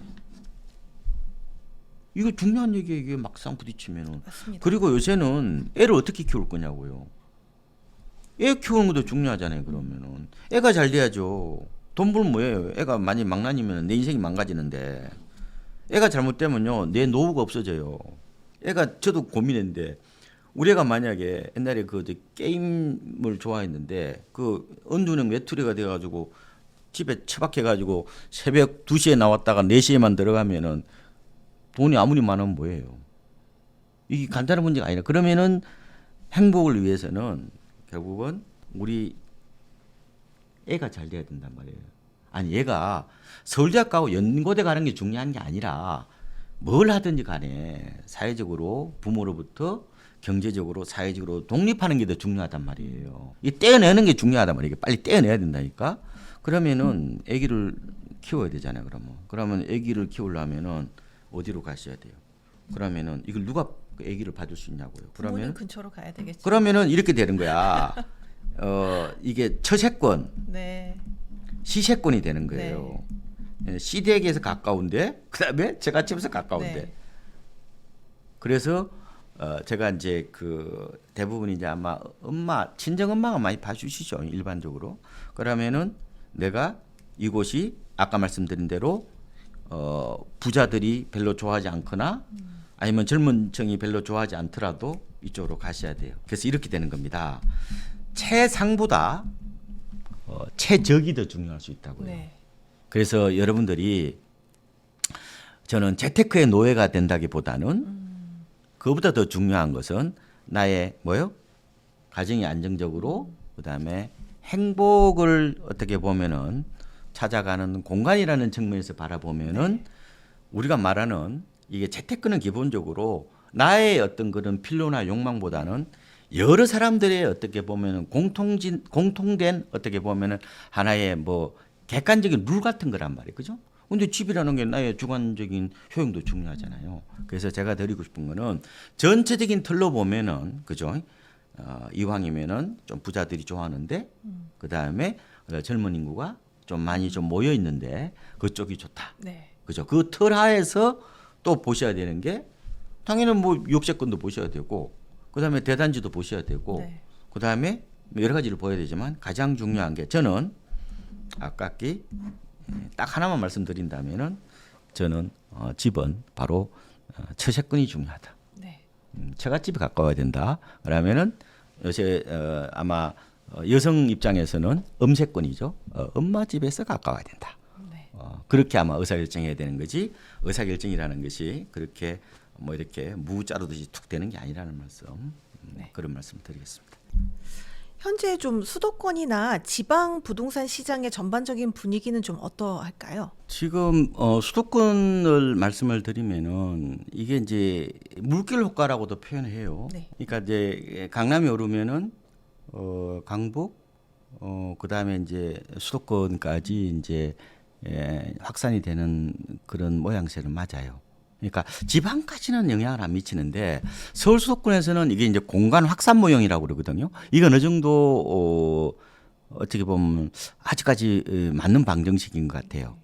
그리고 이제 결국은 이제 강남이 안테나 역할을 하는 거죠. 그 요번에 보면요, 강남이 요번에 토제가 네. 풀린다고 그러니까 평택하고요, 그리고 파주까지도 거래량이 늘어나요. 그 거래량을 보면은 서울하고 경기가요 거래량 추이가 같아요. 실제로 보면은 거래량 피크가요.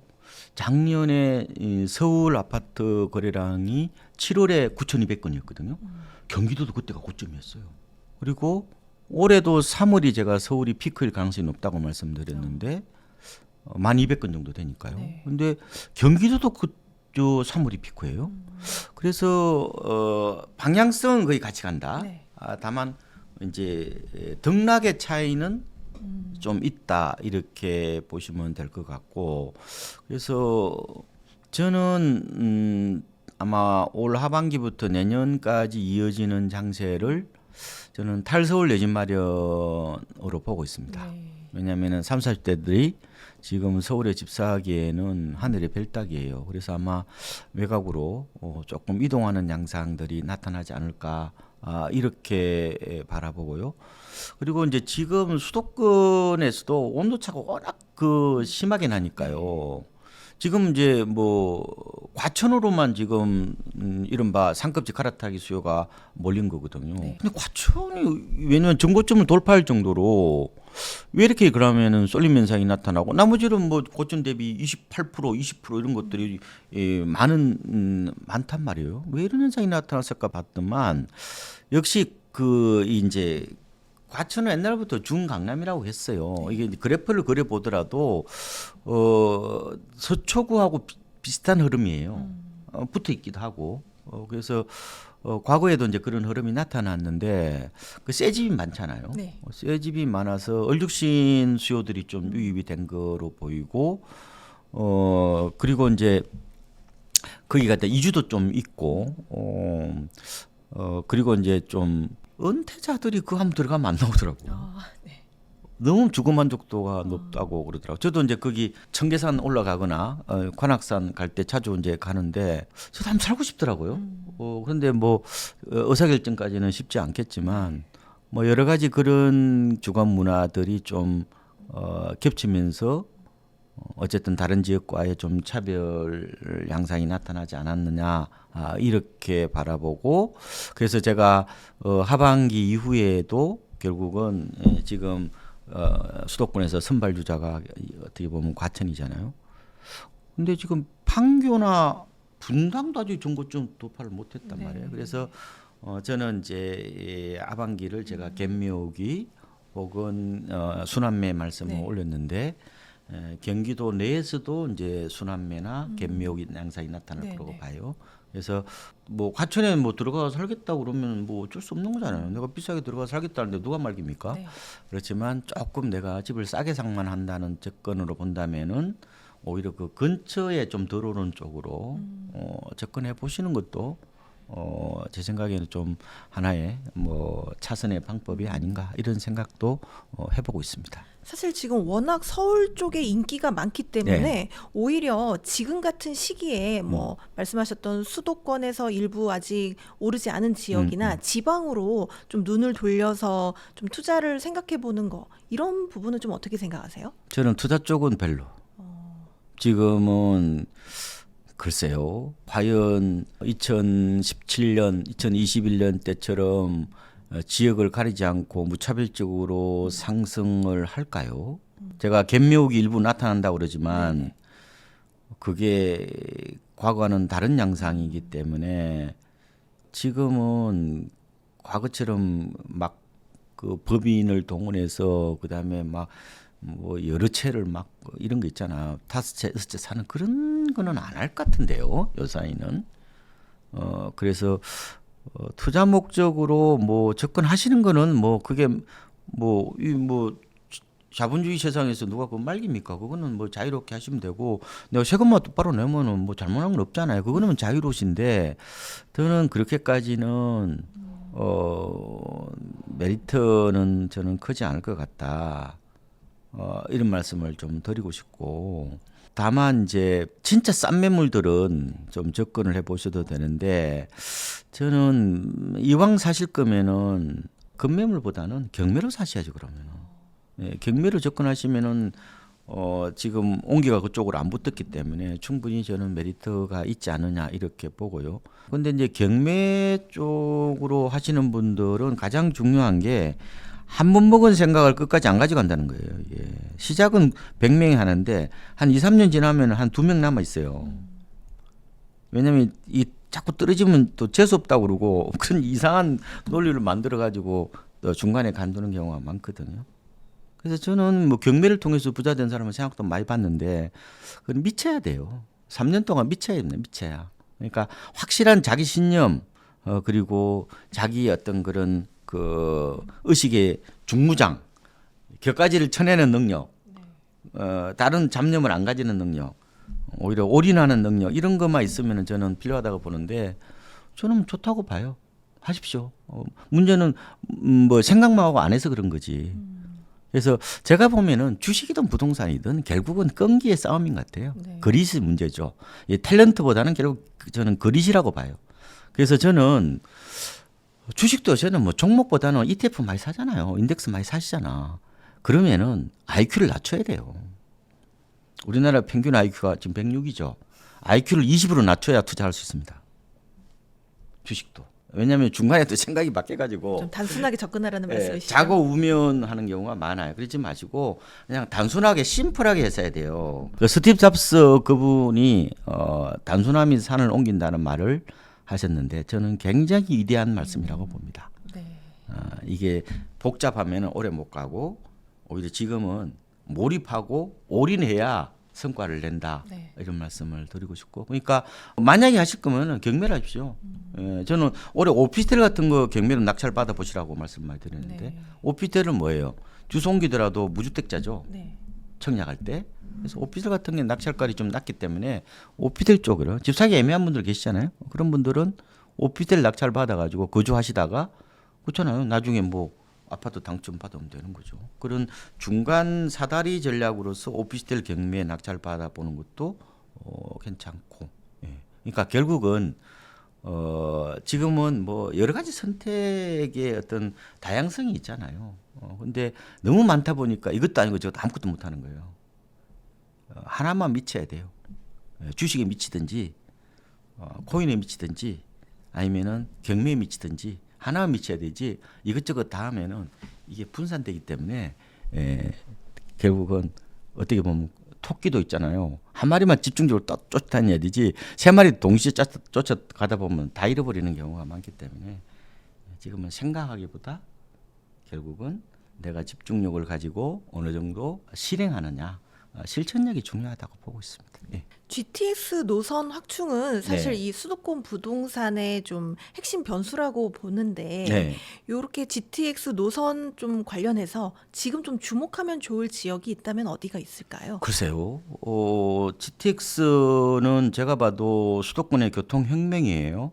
일상생활을 완전히 그 바꿔놓을 엄청난 역사란 말이에요. 그게. 그런데 요새 파주 집값이 GTX 개통되고 나서 별로 안 올랐어요. 일산도 안 올랐더라고요. 그러면은 교통이 개선되면은 집값이 올라간다는 기존의 방정식이 약간 흔들린단 말이에요. 이게 왜 그랬을까? 그러니까 일반적으로 이제 이 교통혁명이 나타나면은 전세값은 좀 올라가더라. 확실히 네. 전세는 올라가요. 왜냐면은 왔다 갔다 하는 사람이 많으니까 이거는 경험치로 어느 정도 누적이 된 거예요. 전세값은 어느 정도 올라간다는 게. 매매는 투자잖아요. 그러면은 이거는 조금 다르게 접근하는 것 같아. 그리고 이제 과거에는 주로 이제 이런 교통혁명이 일어나면은 그 이전에 이미 다 올라버리는 네. 선반영 효과 때문에 오히려 개통할 때 가격이 빠지기도 했어요. 전세는 올랐어요. 근데 이번에 GTX가 개통이 되고 나서 일산이나 파주 집값이 크게 오르지 않는 걸 보면서 이거는 선반영된 건 아닌 것 같고 결국은 교통은 좋아졌지만 그보다 중요한 게 일자리 문제가 아닌가. 이 배드타운의 한계일 수도 있겠다는 생각이 들었어요. 왜냐하면 요새 파주 쪽에 그 LG 디스플레이 쪽이 옛날만큼 안 좋잖아요. 그러니까 교통이 굉장히 집값이나 땅값이 중요한 요소인 것은 맞아요. 그런데 그런 시너지 효과를 내려면은 다른 부수적인 어떤 산업 기반이라든지 이런 게 좀 가미되어야 폭발성을 갖는다. 저는 이런 생각도 해보고 있어요. 그러니까 일각에서는 이런 얘기를 해요. 제가 실제로 그 서울역에서 일산 그 킨텍스까지 제가 많이 왔다 갔다 했거든요. 네. 근데 되게 좋더라고요, 진짜 쾌적하고.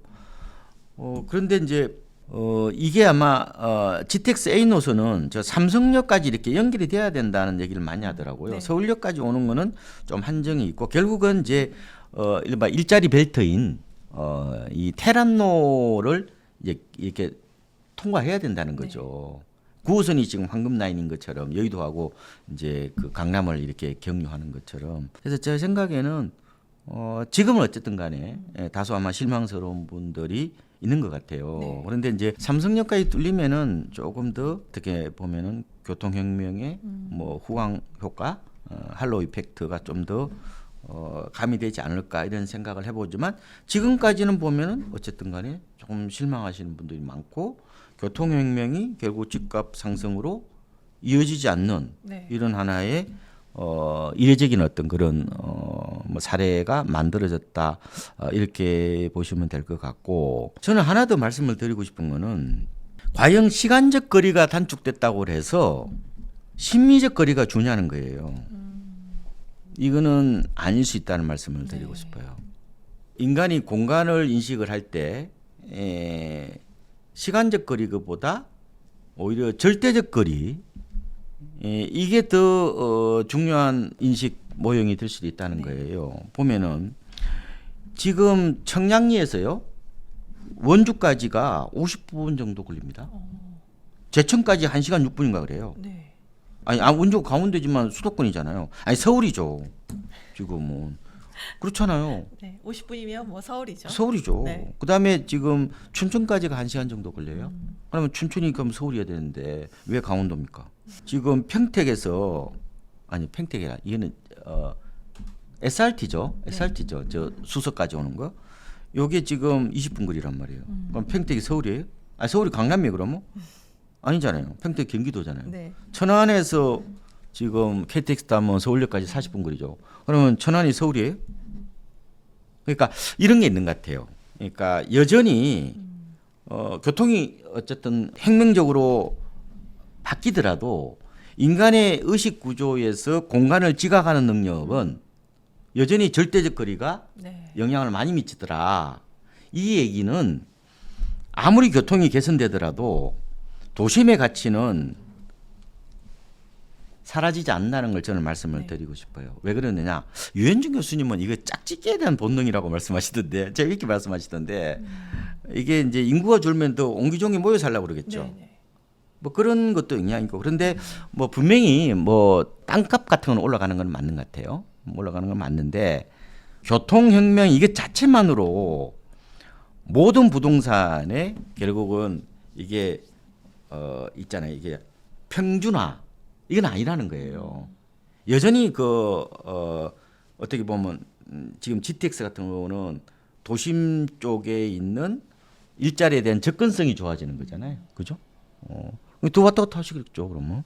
그래서 중요한 거는 시장을 바라볼 때 나의 이해관계로 바라보지 말고 그걸 있는 그대로 바라보시는 게 더 맞을 것 같다는 생각이 들고 그리고 과연 이 노선을 따라서 부자들이 움직이는지를 보는 것도 중요한 거예요. 이 사람들이 돈 냄새를 잘 맡잖아요. 네.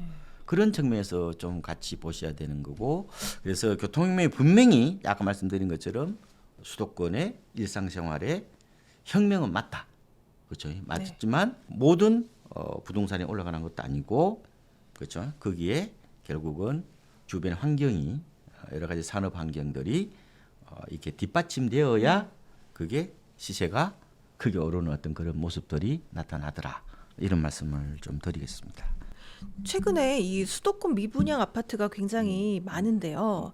지금 같은 시기에 이런 미분양 아파트를 조금 관찰해서 접근하는 거 어떻게 생각하세요? 저는 별로 아닌 것 같아요. 미분양이 왜 생기겠어 그럼? 미분양이 생기는 원인은 일단은 나홀로나 아니면 비역세권이나 아니면은 주변에 뭐 혐오 시설이 있거나 그렇겠죠. 결정적으로 뭐예요? 분양가가 비싸니까 안 팔리는 거지. 지금처럼 얼죽심 문화가 강한 시절이 어디 있었어요?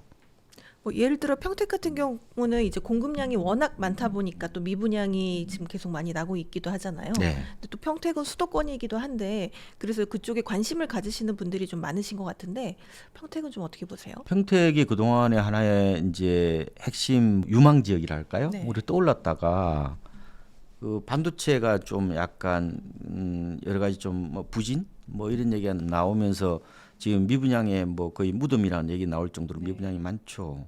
그거는 사람이 들어오기 전에 집을 먼저 지어서 그런 거예요. 그렇죠. 특히 상가들이 굉장히 안 좋을 거예요 아마. 그래서 제 생각에는 그거는 이제 제가 얘기할 게 아니라 반도체 전문가한테 물어봐야 돼요.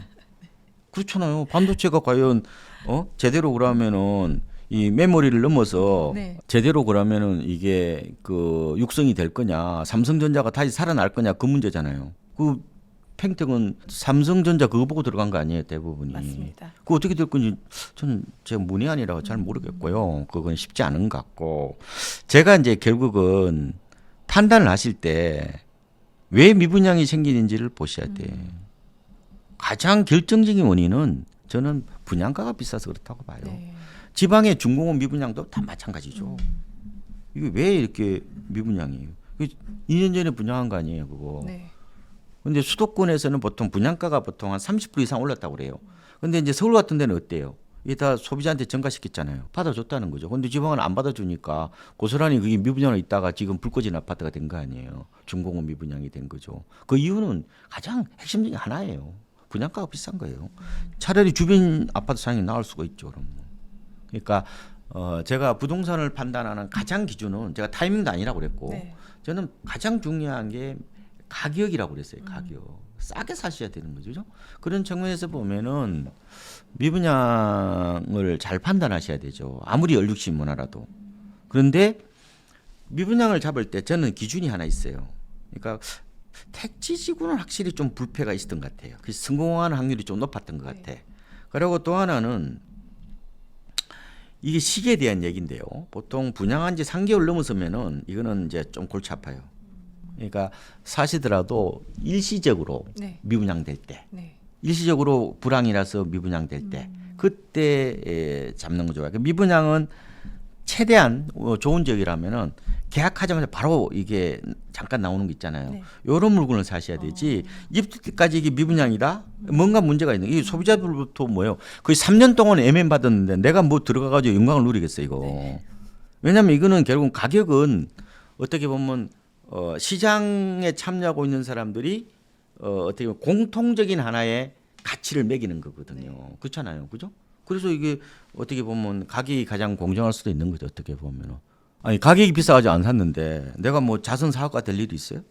뭐 돈이 많으시면 하셔도 되는 건데 그래서 제가 보면은 이게 기본적으로 투자는 나의 선호보다 타자들의 선호를 선호하는 거예요. 이거는 그런 측면에서 보면은 굳이 모험을 걸 필요가 없죠. 네. 우리 아버지가 뭐 거기에 뭐 건설사 하시는데 뭐 아들 입장에서 뭐 효도를 좀 해야 되겠다. 그럼 사시고 그렇지 않고서는 좀 더 냉정하게 판단하시는 게 낫다. 저는 이런 말씀 드립니다. 예. 네, 오늘 소중한 시간 내주셔서 너무 감사드립니다. 마지막으로 성공의 진심인 구독자분들께 한 말씀 부탁드립니다. 저는 생각을 너무 많이 하면요. 이게 잡생각만 자꾸 늘어나는 것 같아요. 이렇게 항상 생각은 핵심만 빼고 약간 곁가지를 잘라내는 이거를 심재라고 표현하대요. 아시죠? 근데 마음을 굶기는 거죠. 저는 그게 더 중요하다 말씀을 드리는 거예요. 그러니까 이 정보 과잉 시대잖아요. 네.